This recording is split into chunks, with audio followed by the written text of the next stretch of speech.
Hello, and welcome to Up Close and Personal with Inelia Benz. I'm your host, Helene Lipson. For our listeners not yet acquainted with Inelia, she was born in Chile and entered this world directly from source energy without any karmic debt, and she came into this life with a sense of knowingness on a pure mission.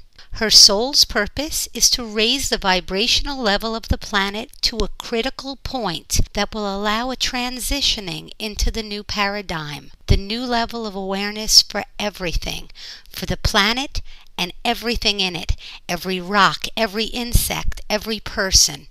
And to do that job, Inelia is a spiritual catalyst, awakening those asleep, helping those already aware to reach a higher vibrational level. And she's even traveled to different geographical areas in various ways for the sake of cleansing it so that the vibration can come through properly. Today, on Up Close and Personal with Inelia Benz, we'll be talking to Inelia about money and her personal experiences and her ability to manifest even throughout the most difficult periods of her life. Hi, Inelia. Hi, how are you today? I am just fine. I'm delighted to speak to you as usual. And today is a fascinating program. We're going to be talking about money and abundance.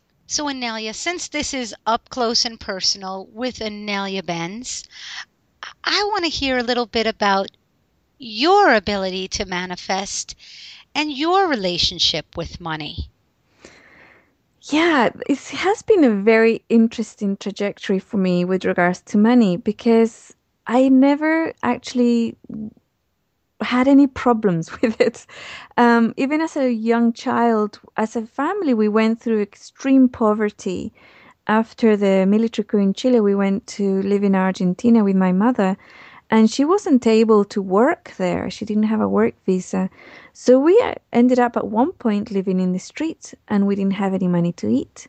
However, even at that moment, those days or those weeks or months or whatever, I had this a situation. My personal situation was where I wasn't feeling hungry, and I didn't have the need to eat, and I didn't get skinny. I didn't get hungry. It was really bizarre. Have always been highly supported in my physical existence. And there was one point, I remember there was one event where I was going to the store for something, and we did have like very little money.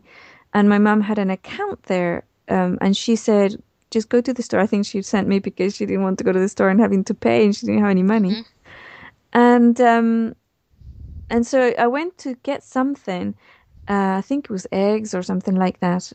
So I went to the store, and on the way, when I went to the store, I got this, got back out.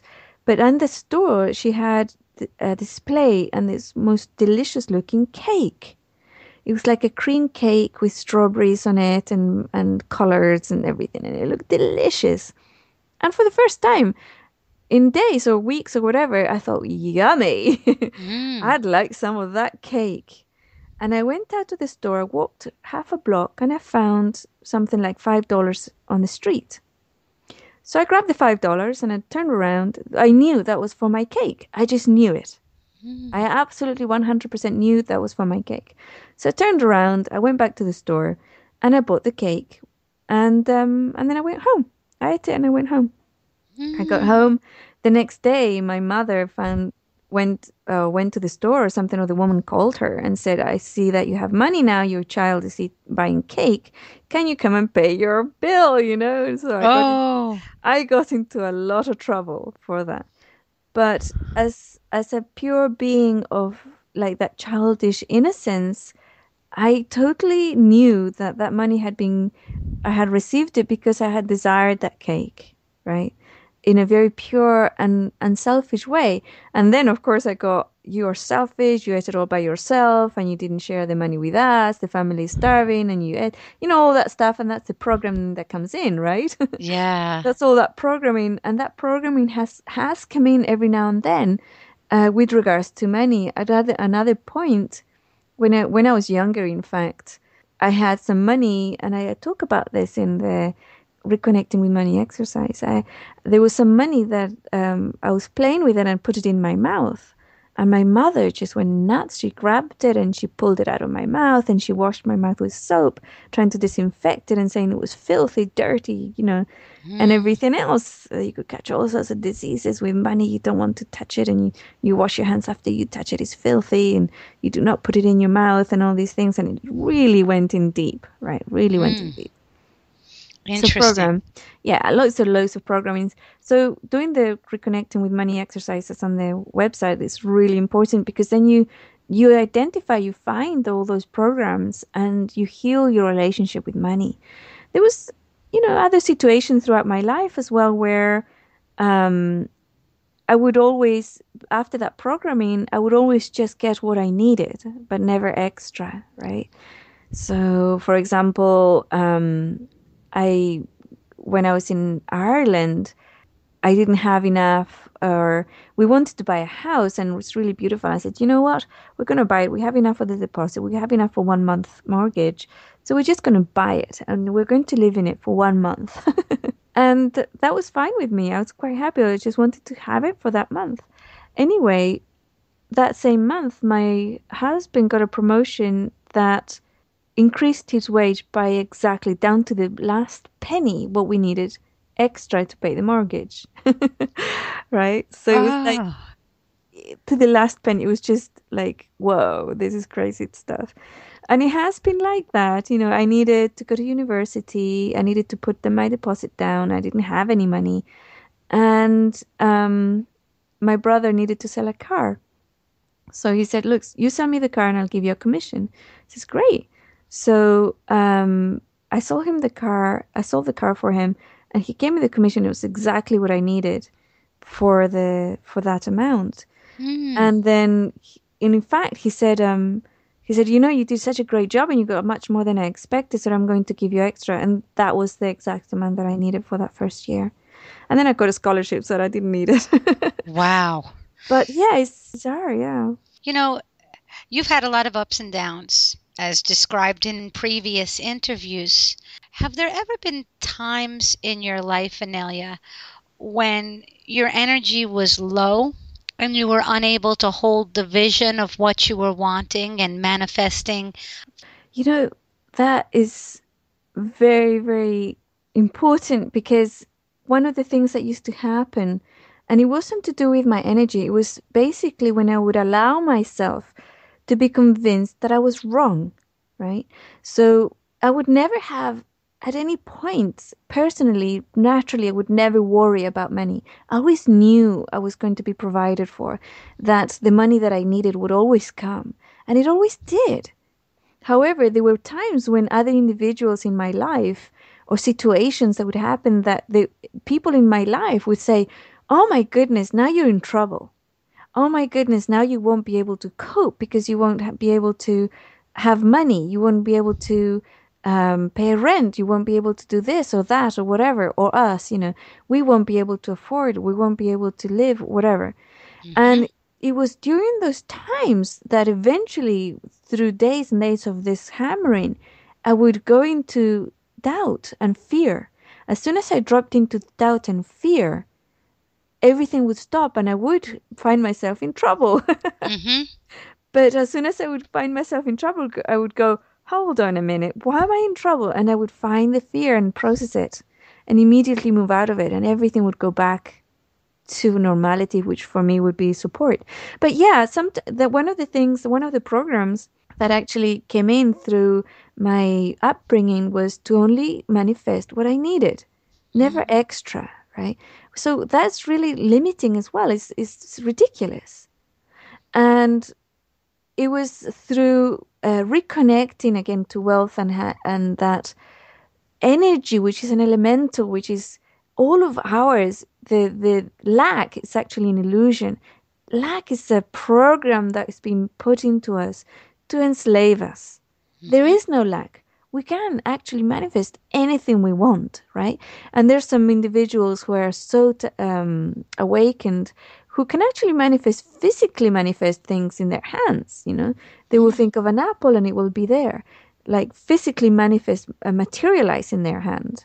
They will think of gold if they have to pay for something or money, and they will materialize in their hands.